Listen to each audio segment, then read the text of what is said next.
Hello viewers, welcome to our channel. So இன்றைக்கி இந்த வீடியோவில் அதை பற்றி பார்க்க போகிறோம் அப்படின்னா ஒரு இன்ட்ரெஸ்டிங்கான கேம் ப்ளே தான்.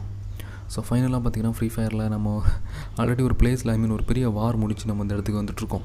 ஸோ இப்போ காரில் தான் ட்ராவல் பண்ணிகிட்ருக்கோம்.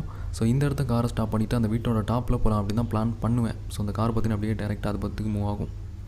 ஸோ இப்போ இந்த இடத்துல பார்த்திங்கன்னா எல்லாருக்குமே தெரியும் ஆல்ரெடி. ஸோ ஜோன், ஆனால் நான் எக்ஸ்பெக்ட் பண்ண மாதிரி இதே பிளேஸில் இருந்தேன் அப்படின்னா செமையாக இருந்திருக்கும். இந்த மேட்சோட எண்டிங்கில் ஜோன் இந்த இடத்துக்கு தான் வரும். ஸோ இந்த ஹவுஸோட டாப்பில் போய் தான் இருக்க போகிறோம். ஆல்ரெடி எனிமி இருக்கான்னு தான் நினச்சிட்டு இருந்தேன். பட் இந்த பிளேஸில் எனிமி யாருமே இல்லை. சரி, ஓகே, நம்ம இங்கேயே இருக்கலாம் அப்படிங்கிறதான் டிசைட் பண்ணிட்டு இருந்தேன். பட் ஃபைனலாக பார்த்தீங்கன்னா கீழே எனிமி இருக்கிற மாதிரி இருந்துச்சு. பிகாஸ் இது கொஞ்சம் டேஞ்சரான பிளேஸ் தான்.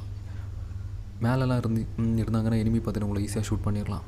ஸோ இதுலேருந்து நிறைய லூட் எடுக்கிறோம். பிகாஸ் நம்மக்கிட்ட பார்த்தீங்கன்னா நிறைய டோக்கன்ஸ் இருக்குது. இன்னுமே நிறைய டோக்கன்ஸ் இருக்குது. அங்கே பாருங்கள், அதில் ஏதோ கலர்ஸ் மாதிரி ஒன்று இருக்குல்ல. ஓகே, இதுக்கப்புறம் கேம் ப்ளே பண்ணும்போது அது என்ன அப்படிங்கிறத மென்ஷன் பண்ணுறேன். அதுக்கு முன்னாடி இந்த மாதிரி இன்ட்ரெஸ்டிங்கான கேம் ப்ளே வீடியோஸ்க்கு நம்ம சேனலை ஃபாலோ பண்ணிக்கோங்க. அகைன் பார்த்தீங்கன்னா 200 டோக்கன்ஸ் நமக்கு கிடச்சிருக்கு.